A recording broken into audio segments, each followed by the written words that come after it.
मो ना अशोक कुमार दास। कौन कहे ठाकुर नीतिकांति केमती थिला 3 दिन प्रक्रिया प्रभुंर जो पूजा अर्चना रे से विषय कहतु आप अनुरोध देखु ये जो फुलोरा ग्रामर प्रभु श्री श्री साईनाथ नूतन मंदिर विग्रह प्रतिष्ठा करा जायछि। ये 3 दिन व्यापी आमर कार्यक्रम आरंभ होता। प्रथम दिन जलयात्रा, सूर्य पूजा, गो पूजा, कुंड मंडप आदि पूजा, अग्नि स्थापन इत्यादि कार्यक्रम होता। आउ 5 दिन आगु प्रभु श्री साईनाथ धान्यादिवास होते। अक्षय तृतीया दिन प्रभुंर स्नान आदि कार्यक्रम होता। रात्रि न्यास प्रभु कर आज हूँ तृतीय दिवस और पूर्णाहुति दिवस।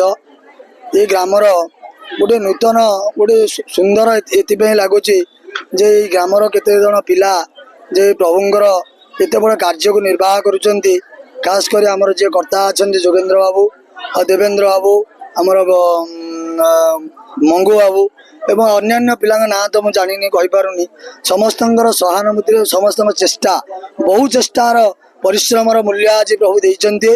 प्रभु शिरडी आसी आज फुलोरा ग्राम स्थापन होती रत्न सिंहासन। बहुत खुशी आ प्रभुंर कार्यक्रम एमती प्रतिवर्ष हो। प्रभु एमती पिला भल रखु। आम साईनाथ ये आमर प्रभुंर जनाण करुचु।